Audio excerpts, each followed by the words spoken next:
Yes. Tingnan mo si Rowena. Mukhang malungkot, wala yatang kadate.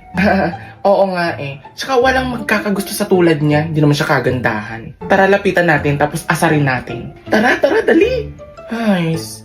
Happy Valentine's self. Oy, Rowena.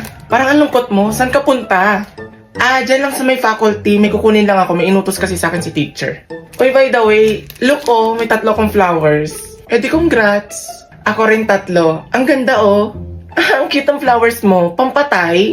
Hindi ako na-inform. Kala ko araw ng puso. Pero still, congrats. Saka yung flowers ko, may teddy bear na maliliit sa loob. Bigay kasi ito ng 3 may gusto sa akin. Para kang ketchup. Yung papa. Bakit? Papansin ka eh. Ito naman, masyadong mainit ang ulo. Baka naiinggit ka lang. Wala ba sa'yo nagbigay ng flowers? Wala. Wala? Wala kang pake. Tsaka tantanan niyo akong dalawa. Lalo ka na.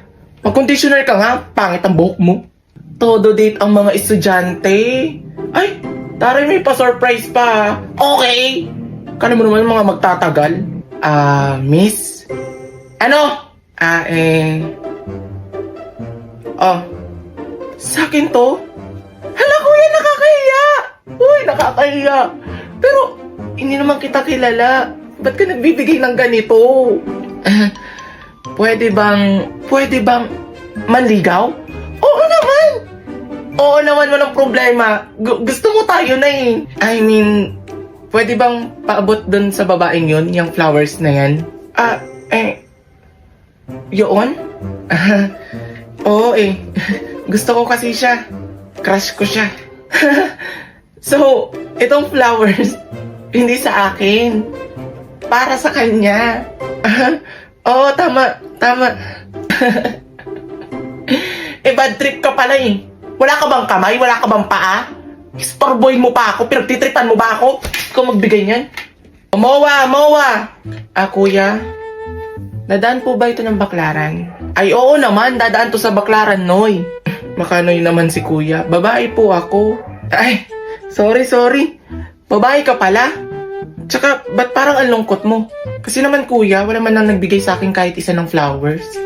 Wala na ba talaga magkakagusto sa akin? Sus, yun lang pala. Hindi porket araw ng mga puso, kailangan may kapartner ka na. Hanggat andyan ang mga magulang mo, nagsusupport sa'yo, pinapahalagaan ka, minamahal ka. Kasama yan sa meaning ng araw ng mga puso. Ganun po ba? Kuya, may asawa ka na po ba? Uy! Wala pa. Tsaka, hindi ako pumapatol sa bakla. Kuya, hindi nga po ako bakla. Babae nga po ako. Ay, oo nga pala, nakalimutan ko. Pero ba't kasi ganyan yung buhok mo? Kulay yellow, para kang member ng Powerpuff Girl.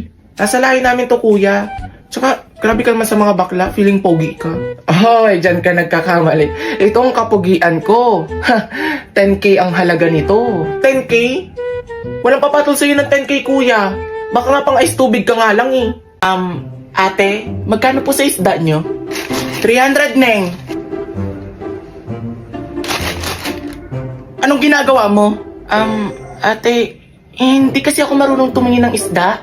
Hindi ka marunong tumingin ng isda? Ano sa tingin mo? Tinda ko aso? I mean, ate, hindi ko alam kung paano tumingin ng fresh sa hindi. Fresh yan!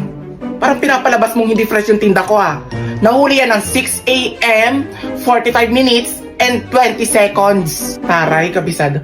Hindi, te. Kasi inutusan kasi ako ng mama ko. Usually, hindi naman talaga ako namamalengke ng mga isda-isda na yan. Kaya hindi ko talaga alam. Kaya nga, pinapaliwanag ko sa'yo na fresh lahat ng paninda ko at bagong huli. Walang bulok dyan. Te, wala naman ako sinasabing bulok yung paninda mo. Bulok yung ngipin mo. Pero yung paninda mo hindi. Alis! Pasira ka ng araw! Ay, ito na. Aalis na. Isda kayo dyan! Murang-mura! Fresh na fresh! Ate, magkano po sa isda nyo? 240 na lang sa'yo. Magandang binibini. 240? Ayun, mas mura. Ate, paano po ba tumingin ng fresh na isda? Neng, pag fresh ang isang isda, may kita mo yan kapag makintab pa at hindi namumula ang mga mata. Buti pa yung isda, hindi namumula ang mga mata. Pero yung nagtitinda, laging namumula yung mata, kakabomba.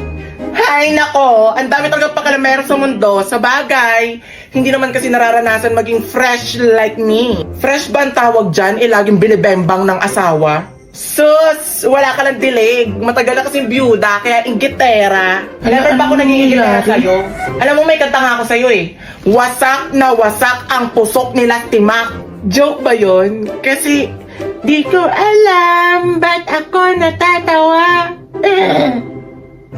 Kaya mo yan ni... asan yung customer ko? Kuya, magkano po ba sa isda nyo? Miss, 200 pesos lang yan. Paano po ba malalaman kapag fresh ang isda? Basta hindi namumula yung mga mata ng mga isda. At mas okay din yan kapag binabad natin sa tubig. Ha? Pag binabad sa tubig? Hindi kaya kukulubot yun? Hindi. Hindi yung kukulubot.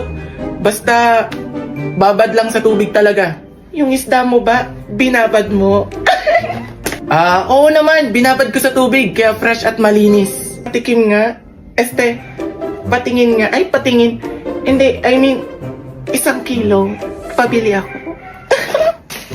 Miss. Ito, balik ka ha. Salamat ha. Oo, babalik ako. Wala bang pa-previous dyan? Kahit kurot lang. Sige ma'am, ingat. Wait, may isa pa akong tanong. Nangangagat ba yung isda mo?